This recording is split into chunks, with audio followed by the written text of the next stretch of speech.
Bang ding ding, trademark. He come out 6'7" tall. Bang ding ding, one is star. Bang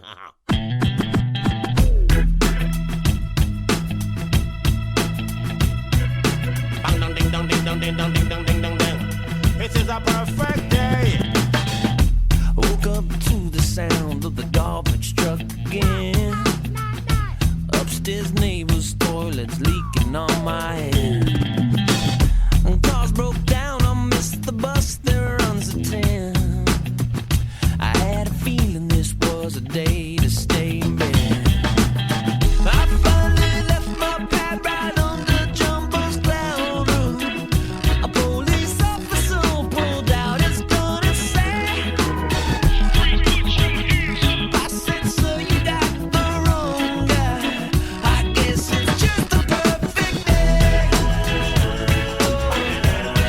It's just a perfect day. Na, na, na, na,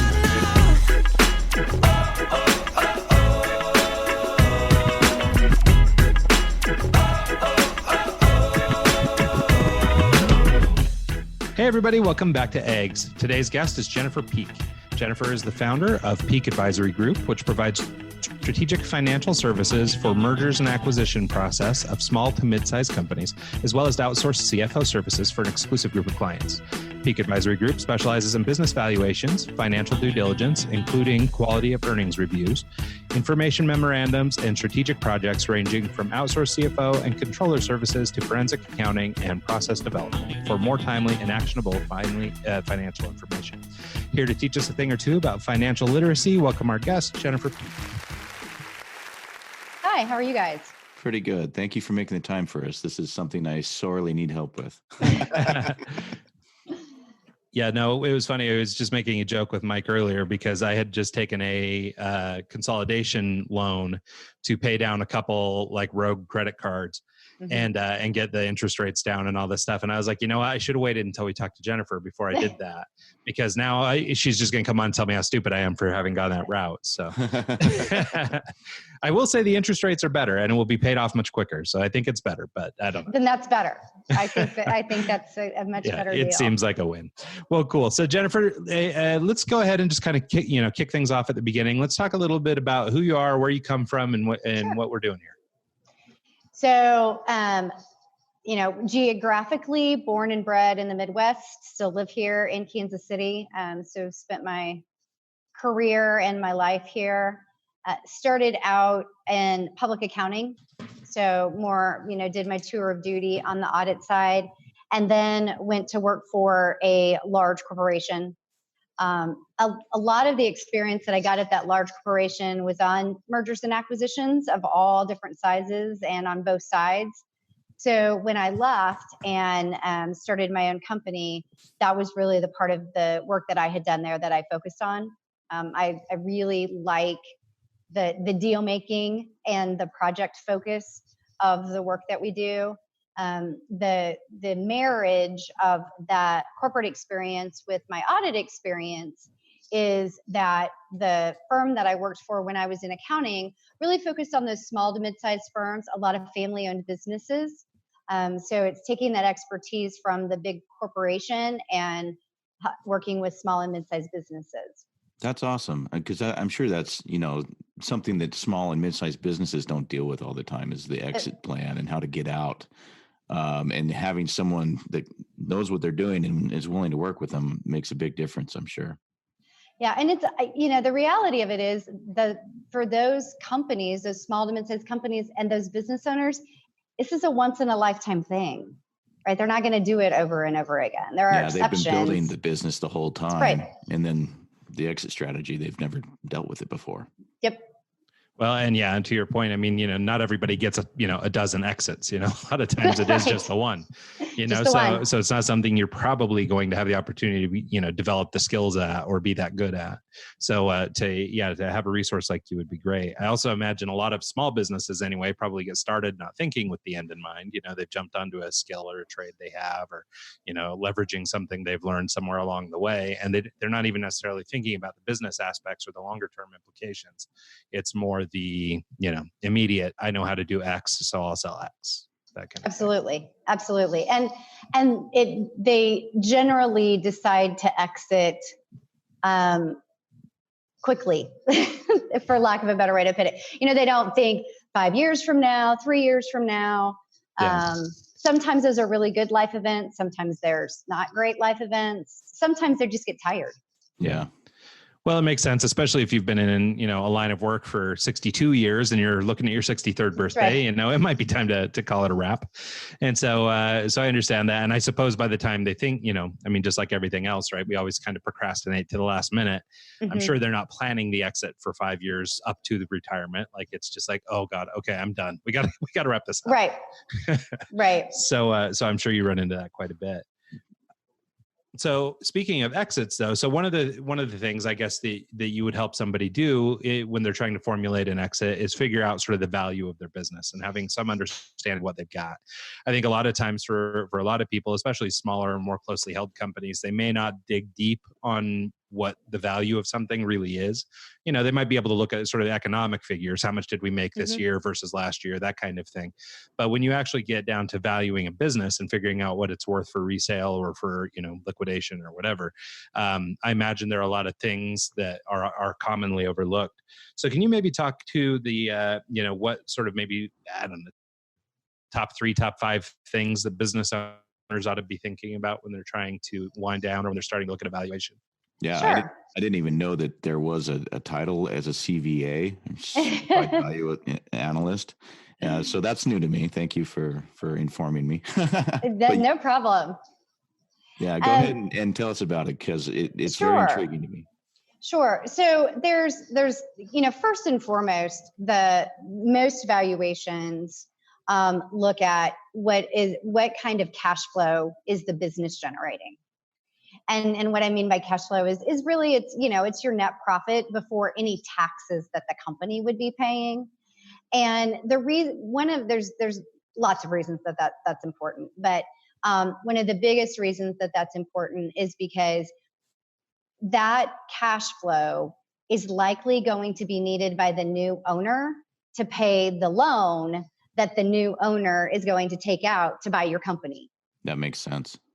And, if you've had your company for 25 years, you may not have any debt on it. So making a loan payment isn't first and foremost in your mind. But that's certainly something that a new owner or potential buyer and their bank are going to be looking at. So there's definitely, that's a big component of both valuation and the ability to get the transaction across the finish line, not just to get somebody to agree to buy it. Sure. And so then there are the elements that go into that profit.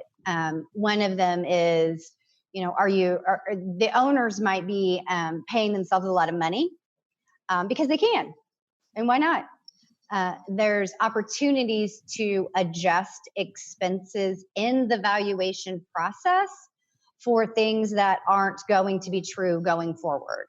So payroll, for example. Payroll is a really good example of that. If the owners are running their house cleaning service or their car payments or other non-company expenses through the company, which is not uncommon, those won't belong to the company after the fact. So you just want to make sure that you're adjusting for those and that they're easily identifiable.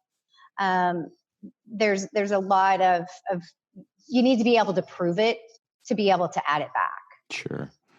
So there's some of that. So assets, like business assets, because that's kind of where my business sits, is I have a lot of assets as far as equipment and stuff that can depreciate over time.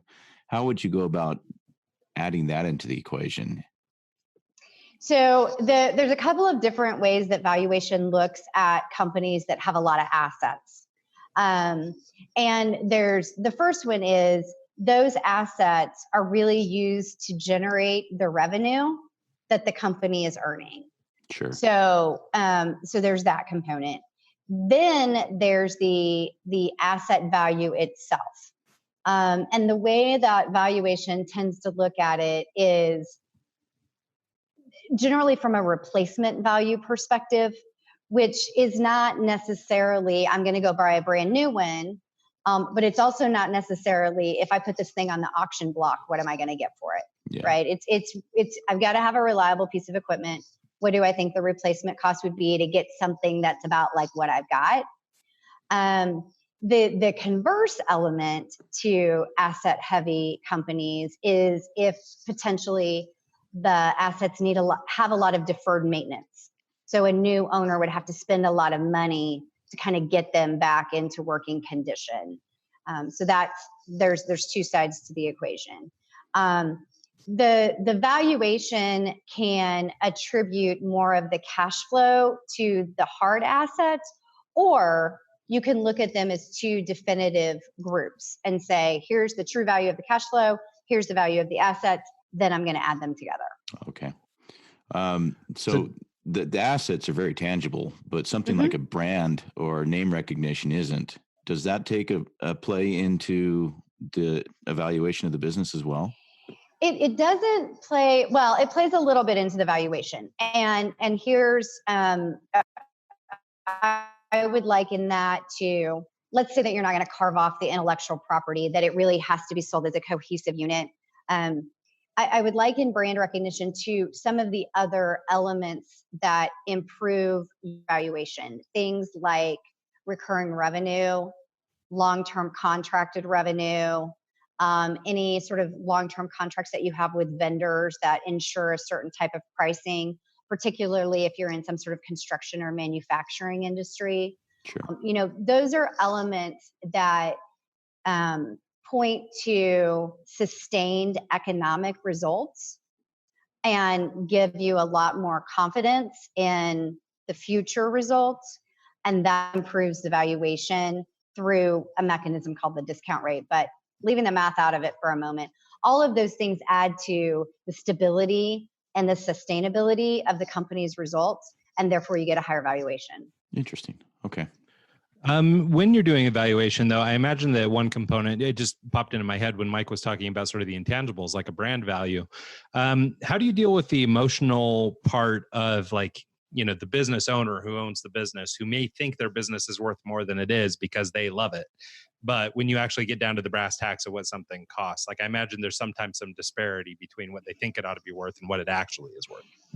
Yeah, that never happens. that happens all the time. And there's certainly the emotional component to it. The other element of it, I like to call it the sweat equity component, right? It's I've worked so hard for all these years, it should be worth more than that. Mm-hmm. And the conversation then generally comes back to, I completely understand why you say that, and here's what your bottom line is, and you've got to realize that somebody's going to have to make a loan payment with that. And there's a lot of things that the company has provided to you, Mr. Owner or Miss Owner, over the course of the business, right? Hopefully you've taken a really good paycheck, right? You've earned elements of your valuation as you've gone along. So your big bang exit may be not what you thought it was going to be, but you've had 20 years of 6-figure paychecks. Yeah. Right. Well, and I suppose too, that could be part of the structure of the closing on the thing too, is, what is the, do you stay on for a year as a consultant? Right. Do you, receive some kind of buyout or, some sort of something at the end? So I suppose all of that's open to negotiation. So, Absolutely. But yeah, no, I'm just thinking of the person that goes into, the auto garage and then insists that whatever they have to pay for that, no way could it be worth that, like in my head, Absolutely. I think it's this, but, I don't really have any reason to think that. It's just what I think. Yeah. The other thing that often happens in that kind of discussion is we have business owners that can see opportunity that they haven't taken advantage of for a variety of reasons. Some of it's because they're too busy. They think it would take too much work. It would require some additional investment, just some things like that they're ready to move on. And so they see these opportunities that a future owner could take advantage of. And if that future owner took advantage of those and did all that work, then the company would be worth a lot more. And the current owner wants to be paid for that. Oh, yeah. See, that doesn't work that way, does it? It doesn't work like that. It doesn't. But you also run into the fact that they see the possibility and they think that there should be some sort of compensation for setting that new owner up for that opportunity. Yeah. Okay. So we're spending a bunch of time sort of talking about the end of, I guess, sort of a business life cycle, but can you speak at all to sort of the, I guess, the beginning of one? Like if a person is going to try and be responsible and try to be diligent and try and get set up in the right way from the jump, what sorts of things should somebody maybe consider, putting in place early on, that kind of thing? I mean, is it just sort of having an array of advisors, have your tax guy, have your CPA, have your bookkeeper, have, whomever, or are there sort of longer term strategies for, I know that when, after 40 years in this work, I'm going to want to get out. So let's plan from the beginning. Wow, somebody would plan 40 years in advance. That would be awesome. That'd be great. It might be a little too optimistic based on that would be great. The numbers. Just comes with a stack of papers all neat, organized and ready for you. I've got it figured out. I'm good to go. I mean, it's always, so here's what I tell business owners at the outset, whether they're buying a company or whether they're starting a company. And it's this, at some point, you're not going to own this company anymore. Whether it's because you decide to sell it, you pass it to your employees, you give it to your kids, you shut the door and walk away. I don't know, and they probably don't know. But your goal is to give yourself as many options as possible. Okay. So, when you're setting the business up, and that is about value, that is about the operations, that is about, as fast as you can, making yourself not the profit on the top of the mountain that everything has to run through you, right? There's the elements of scalability and economic independence that go along with all of it. But if you just view it as, at some point, I'm not going to own this company anymore. And if I'm not going to be the one owning it, what are the best things that I can put in place to make sure that I have options when I decide I want to leave? And that could be 40 years from now. That could be 4 years from now. Sure. Right. So those are some of the basic stuff is, have systems and processes, have a separate, make sure you got your bank account set up so that they're easy to track the stuff through. Have the right legal documents. Don't kind of try to cut corners everywhere that you can cut corners if you're just going to have to fix it later on. Yeah, well, that actually reminds me. I think it's E-Myth Revisited, Michael Gerber. I think he talks about the systems and processes in place where if someone, like, for example, in my industry, I'm the one that does everything. If I sell the business, that goes away. So if you're the roadblock and you're trying to sell your business, that kind of poses a problem. So you have to build up the systems and the strategies to be able to have the business function without you. So when you brought that up, I was like, I think that's the book, and I'm probably quoting a totally different one. And if you're not, I mean, there's a lot of stuff in the E-Myth that's very much on that same framework, right? Because the E-Myth is built around the idea that the practitioner starts something. Yeah, exactly. Pie shop. Yeah. Yeah. Right. And that you as an expert have gone out and started building a business around your expertise. And so as a result of that, you are often the one doing things in the beginning. And the challenge is, and the opportunity is to not continue to be the one that's doing all of the things. Sure. Lots of business owners, if they're not the one performing the duties, are often the face of the business or the primary salesperson. Sure. And so that's family another members big one. that are in retail, and that's exactly it. It's his face.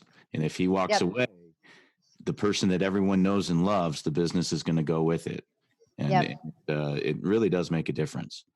So those are when you have something like that, I mean, you can work around it. The best way, if you've got somebody who's the loved and known personality, is to hire somebody and have them be there for a year as an employee.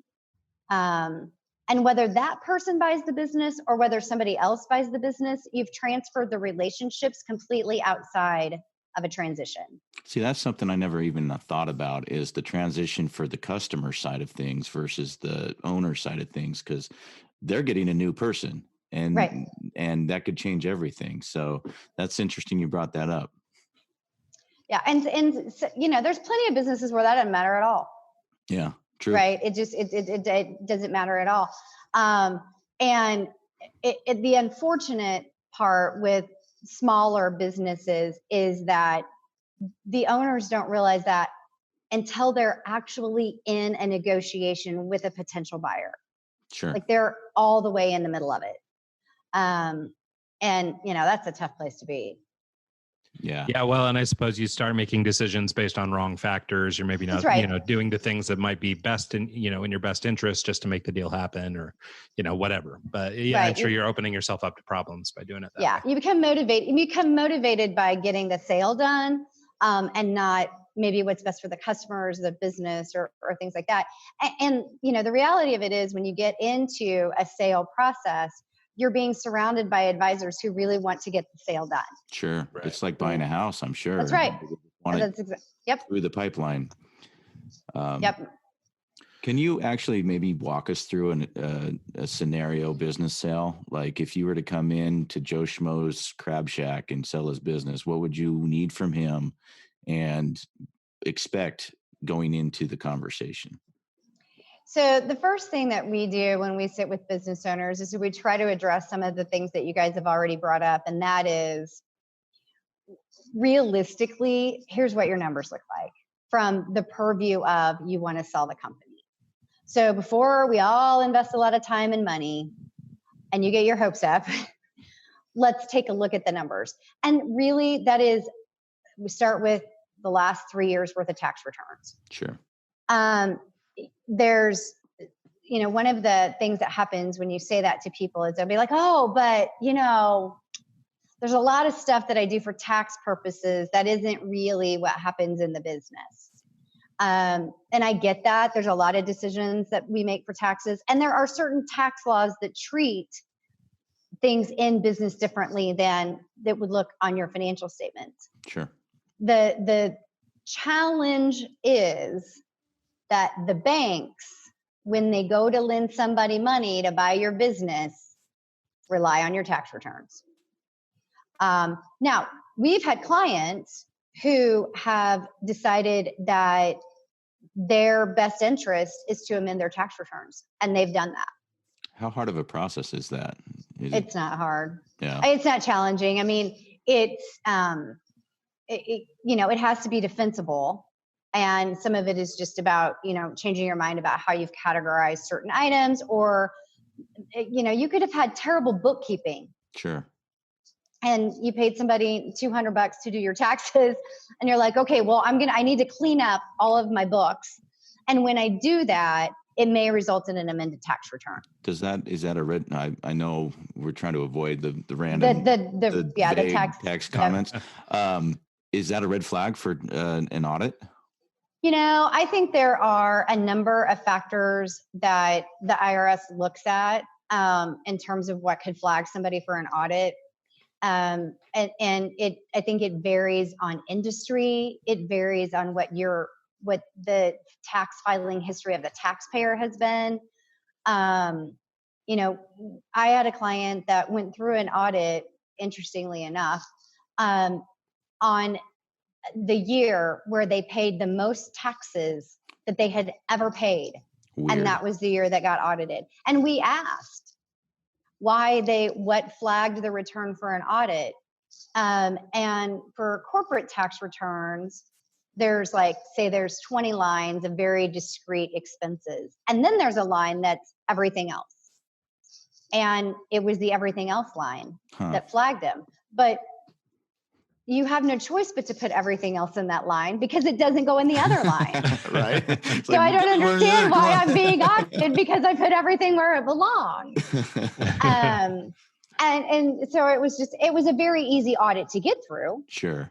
But it was that sort of thing. So, I don't think you want to go futzing around with your taxes just for the purposes of a sale, but you may look at some decisions that you've made and taken an aggressive tax position and consult with your tax advisor on, having a different approach if that's an option. Sure.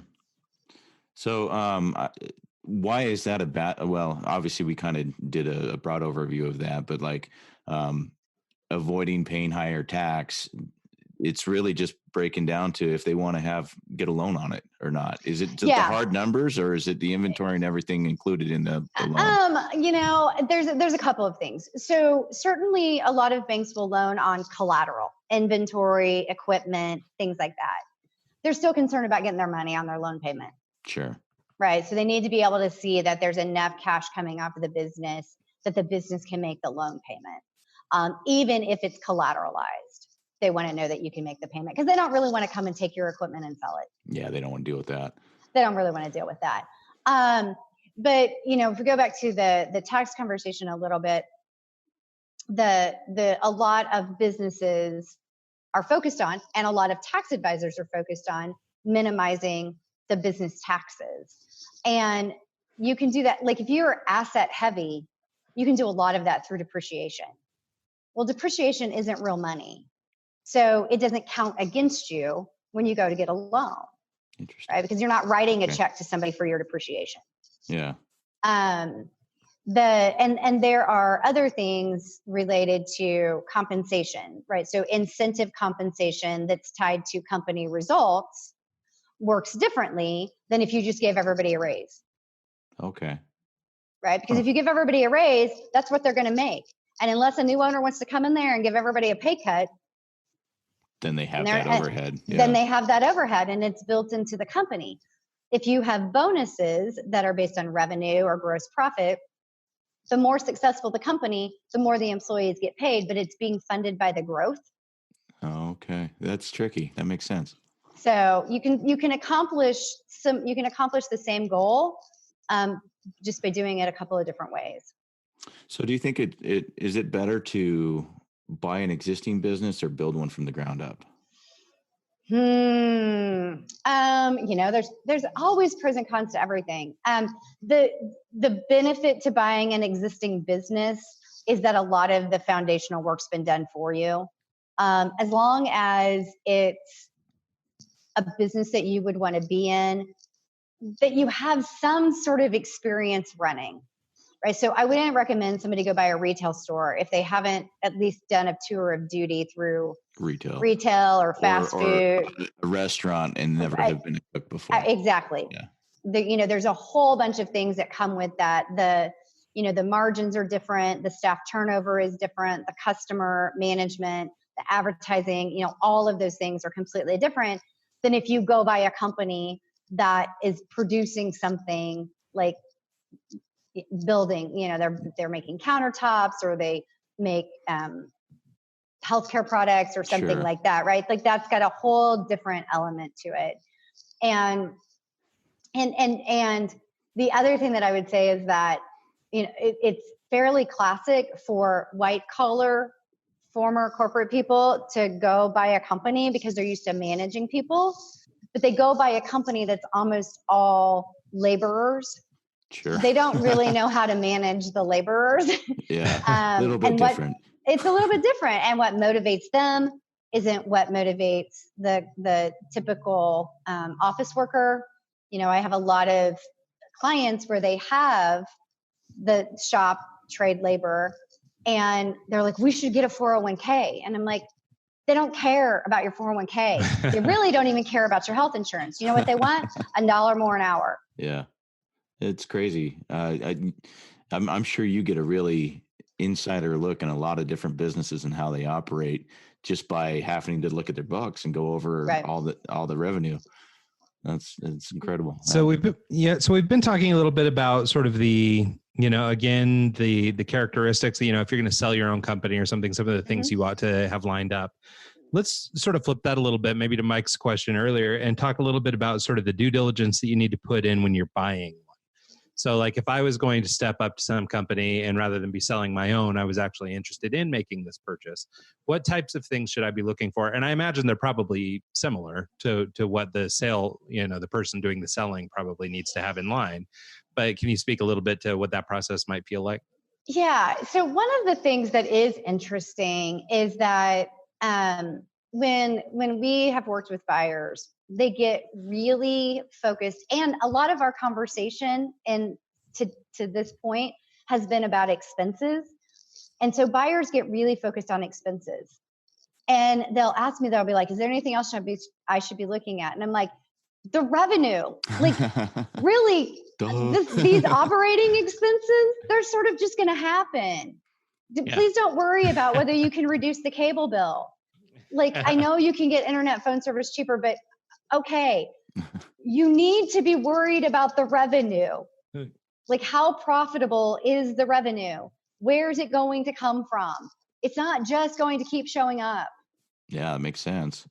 Yeah, I mean, obviously it's the other side of the coin, right? You've got to have both the income and the output. So yeah. So I think, one of the things that I see buyers do is I don't think they pay as much attention to what's created that revenue. And it's very interesting because if you actually talk to sellers, they don't really talk about their expenses. I mean, not really. If you sit down with them and start talking to them, what they're focused on and what most long-term business owners manage is customers and revenue. It's true. Yeah, I suppose that makes sense. Yeah. Some of that's because they just know what their expenses are and they have a run rate. They don't have to worry about it. But some of it is because they know if the customers don't show up, they've got really big problems. Yeah. Yeah. Well, and I suppose even the more sloppy approach is, well, as long as I just keep throwing money at it, the more money I can keep coming in, the better off we're going to be. That's right. Yeah. So there's definitely that. I mean, a lot of long-term business owners that don't have any debt on their business look at their revenue and their sales and their bank account, and that's how they manage their companies. Yeah.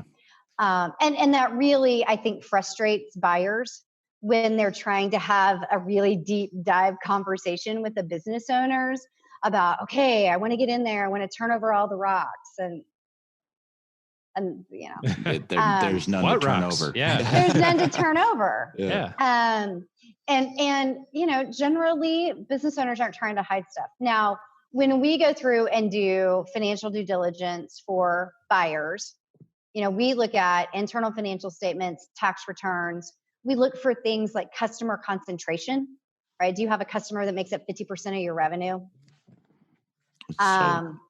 Yeah, problematic if that one bails, all of a sudden you can't pay the loan anymore. Problematic. Do you have supplier concentration, right? Are you getting, and that's more of a choice thing. There are certain industries that have 3 big suppliers and that's who everybody gets their stuff Well, from. and I imagine it's kind of a risk mitigation thing, right? Like you're looking at it and you're just trying to say, okay, be aware, 50% of the business comes from this person. Right. Maybe that person will bail, maybe they won't, but just be aware. Now, if you as buyer want to go forward, then go forward. But so I imagine that's a big part of it is just sort of, like you said, flipping over these rocks and just trying to identify the potential risk. And then, I guess based on their tolerance or their pocketbook, they can decide what they want to do. Yeah. And we look for what I'll call relational patterns in the financial data. So if accounts receivable, let's say you're in a company that has accounts receivable, if accounts receivable has doubled in the last year, then I hope to heck sales did something similar. Because if they didn't, if sales stayed flat and the AR doubled, that's a sign that something else is going on. Not getting paid. Right, they're not getting paid. Yeah. So it's great. You did all this work, just nobody's paying you for it. Yeah. So let's switch gears a little bit. I noticed here in your bio that you have some experience in venture capital and venture work. I know that one thing that, I don't know, maybe it's TV, social media, whatever, makes it seem like it's super easy to do is just go get money. You want to do a project, and apparently you can just go somewhere to the internet. Everywhere. People are out there handing out money. Yeah, everyone just has $1 billion laying around, and they just want to buy your thing. And so I wondered if you could talk a little bit about not just taking money, but when to. Like maybe what stage you ought to be at before you do that, when not to, what are the reasons to not take somebody's money, and then how to do it the right way. So we've had guests and conversations with people in the past that have sort of talked about, taking money, but from what we've heard from some legal counsel is that a lot of times people aren't even taking money the right way. They're taking it in a way that could ultimately bite them in the butt. So I'm curious about sort of, the venture standpoint or how it works to work with venture. In general, so I will say this, and I know that a lot of money is a relative term depending upon who you are. But generally speaking, the more money that you want, the more likelihood is that you're going to give up control. Yeah, I guess that makes sense, right? I mean, it's like anything, you know. I mean, It's like anything. Yeah, I mean, the worse your credit is, the more risk they're taking on you, the higher interest rate you pay, or whatever it is. So I suppose it makes sense. Yeah, and so that could be something that you learn in conversations before you ever take the money, which would be great. Or it's like, so in just like almost everything in life, there's a honeymoon phase. And so you're courting and you get the money. And in the first 6 months, it's fantastic because it's performing exactly as everybody thought it would. And your new 51% owner is leaving you alone. And then in months 7 through 12, the whole thing goes to hell. And your 51% owner wants to come in and start running the company in a way that you don't agree with. And this is your baby. And now you got a big problem. Yeah. Mm-hmm. Yeah, and I imagine that happens a lot, and you're sort of beholden to these guys because you've given them your money, these venture firms or whatever, and they come in and they say, okay, well, you needed our money, we gave it to you. You needed our money, and here was the exchange, and you were fine with that until you weren't fine with that, right? And so, that's one of the challenges. Getting little bits of money from things like angel investors or angel investment groups is, I don't want to say it's not as hard. It's probably as hard. You got to do a lot of talking to a lot of people. You got to kiss a lot of frogs. Yeah, I've kind of been down that road. I've had to do a couple pitches, and it's not my favorite thing, not my cup of tea. Yeah, and they don't. I mean, some of them are very focused on certain industries or certain businesses that are in a geography, in tech, or just different things like that. And so that can work a little bit to some folks' advantage. The other thing though that I've seen is, and this is the other thing that I've seen, and this is a strong caution, is I've seen venture capitalists tell company founders, okay, we're going to commit to giving you money. There's no agreement, but we want you to do these 3 things first. So these founders go spend money doing all of these things that these venture capitalists are requiring them to do first. And then the money never shows up. Yeah, that's so. They never get funded, and those companies go under. That's so bad. Yeah, no, I actually have a friend that he's a venture guy himself, but he also has a company right now that's being funded by some venture money.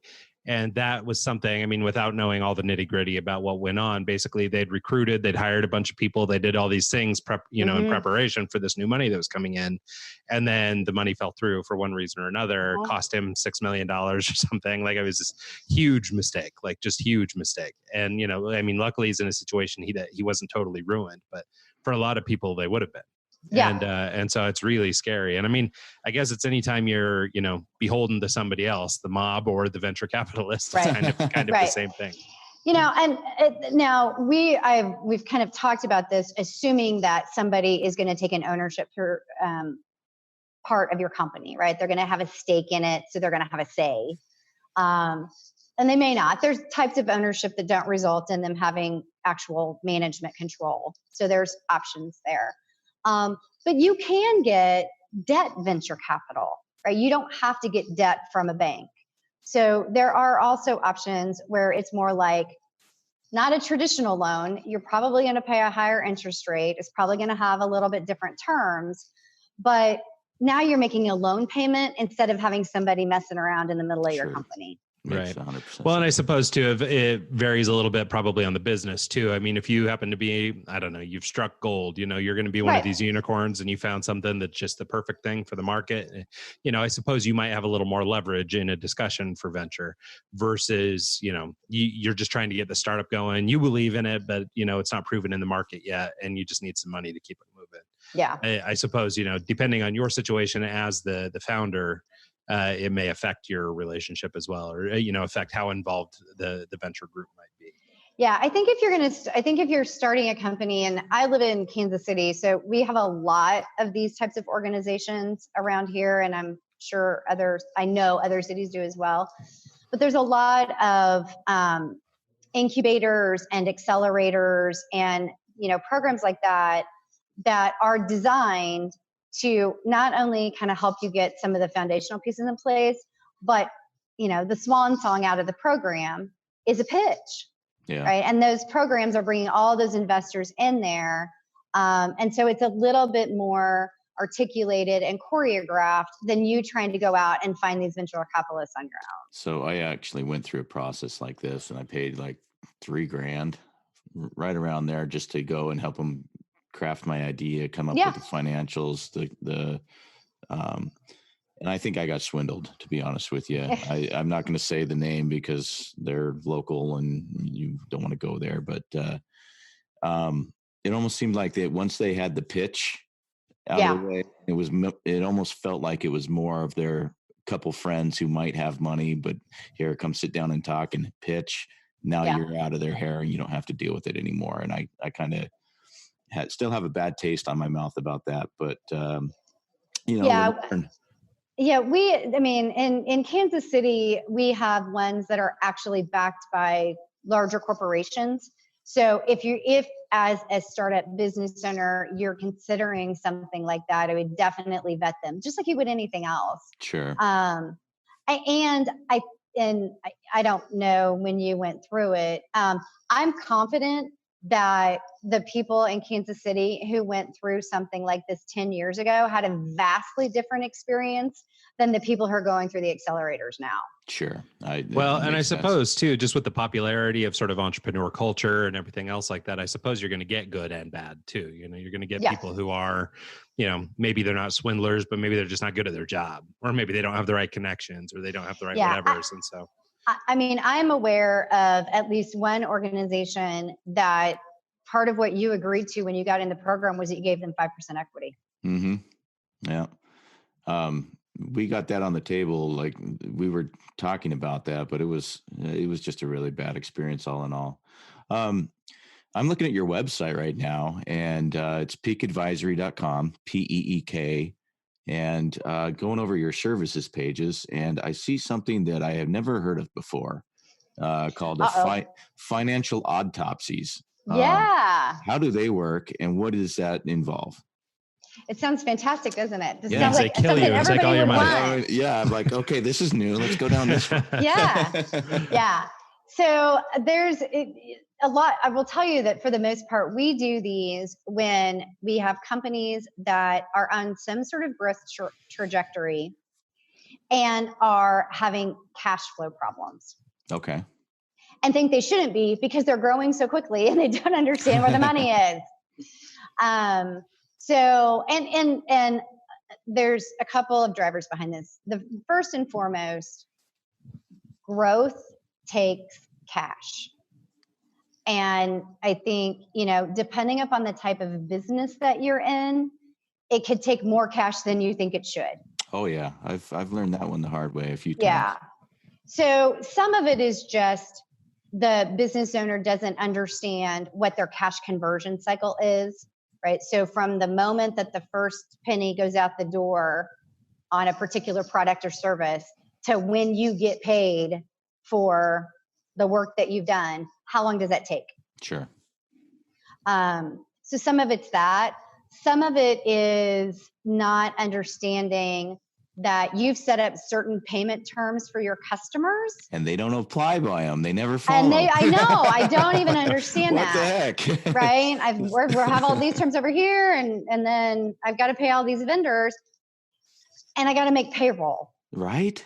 Yeah. It's the making of the payroll that is the most painful cash problem that most companies have, and what will get them into more of a financial autopsy mode. So a lot of times it's related to that. We've had clients where I said, it's a specific type of service. You're offering your customers these extended payment plans with no money down and no credit checks. Yeah. And I could buy it's harder for me to go buy a $500 refrigerator than it is to get your thing over here.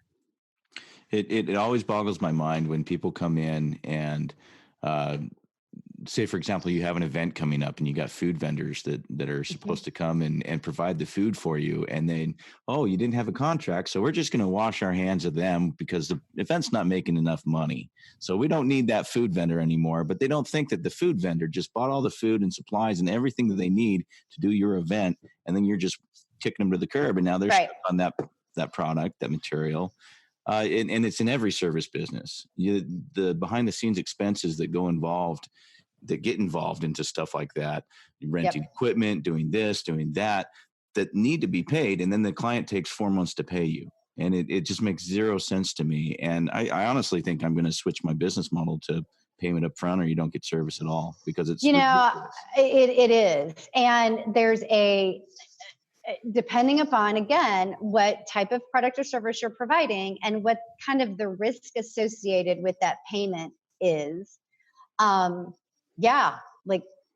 get the money up front. And it's interesting to me because a lot of the pushback that I get from companies is, well, that's just not the industry norm. Yeah. Okay, well, you can ride that industry norm out of business just like all the other people, or you can in get my the money. opinion, it's industry standard now because it's getting to the point where it's borderline ridiculous. You think you can trust people and they just screw you over, and it's really kind of frustrating.